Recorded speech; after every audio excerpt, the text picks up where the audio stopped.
یہ شعر اس طرح ہونا چاہیے، اور حقیقت بھی یہی ہے کہ قتل حسین اصل میں مرگ کوفی ہے، کوفیوں کی یہ موت ہے، کوفیوں کی۔ حسین رضی اللہ عنہ کو قتل کر کے کوفیوں نے گویا اپنی موت آپ بھرے ہیں، اپنی آخرت برباد کی ہے۔ اور نیچے والا مصرع یہ ہے کہ اسلام ٹکڑے ٹکڑے ہوتا ہے ہر کربلا کے بعد۔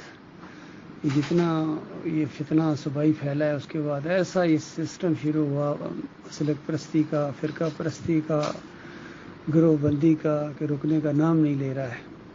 تو یہ انہوں نے سب کچھ بدلی کر دیا، ایمان بدلی کیا، اسلام بدلی کیا انہوں نے اپنا، اور قائد بدلی کیا۔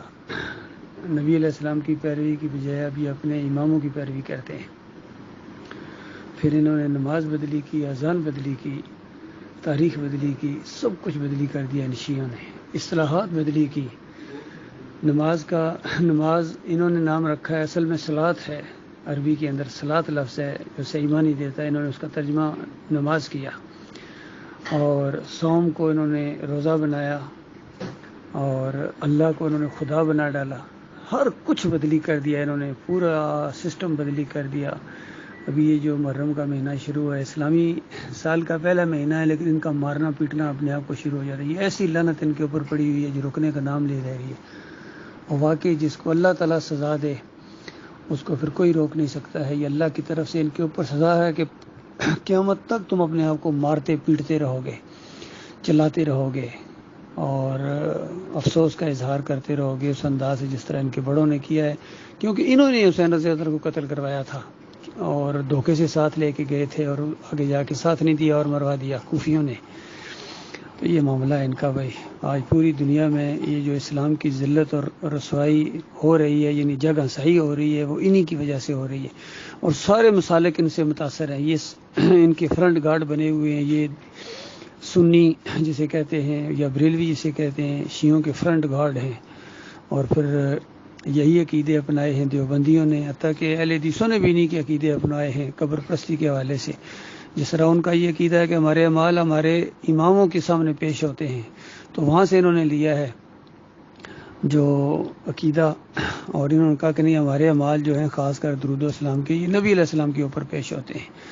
تو یہ بالکل وہی چیزیں جو اصول کافی کے اندر تھیں، اور قرآن جس کا انکار کرتا ہے اور حدیث جس کا انکار کرتی ہے کہ دیکھنا خبردار، روح اس جسم کے اندر واپس نہیں آ سکتی ہے قیامت سے پہلے۔ روح نکلنے کا نام موت ہے، اور اس کے بعد قیامت سے پہلے اس جسم کے اندر روح واپس نہیں آتی ہے۔ یہ جسم ریزہ ریزہ ہو جاتا ہے، گلتا ہے، سڑتا ہے، کیڑوں مکوڑوں کی خوراک بن جاتا ہے، اور یہ کوئی توہین نہیں ہے کہ یہ مٹی کے ساتھ مٹی ہو گیا۔ مٹی سے انسان بنا ہوا ہے۔ مٹی خاکی ہونے کے اوپر جس نے سب سے پہلے اعتراض کیا تھا یا اس کو کم تر سمجھا تھا، وہ ابلیس تھا، اور نوریوں کو اللہ تعالیٰ نے خاکی کے سامنے جھکایا، اور خاکی کی فضیلت ثابت کی اللہ تعالیٰ نے۔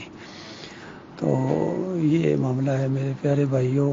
آج انہوں نے پوری طرح حسین رضی اللہ تعالیٰ کو اور علی رضی اللہ تعالیٰ کو اللہ کے مقابلے میں ایک الہ کی حیثیت سے کھڑا کیا ہوا ہے۔ یا علی مدد، یا رسول مدد، ان کے عقائد ہیں، یہ شرکیہ نعرے ہیں، اور یہ امام زامن باندھتے ہیں، اپنے امام کی ضمانت میں آگے بھی۔ فتوکل تو اللہ والا مسئلہ ان کا ختم ہو گیا، بس ان کا امام ہے جو کہتے ہیں انبیاء سے بھی زیادہ ان کے درجات ہیں۔ تو یہ کفر و شرک جو انہوں نے پوری دنیا میں پھیلایا ہے، اور ایسا شیطانی انقلاب جو وہاں ایران میں آیا ہے، اس کو اسلامی انقلاب کہتے ہیں، اندازہ لگائیے۔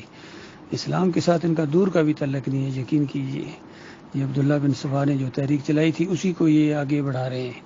اللہ تعالیٰ ان کے شر سے اپنی پناہ میں رکھے۔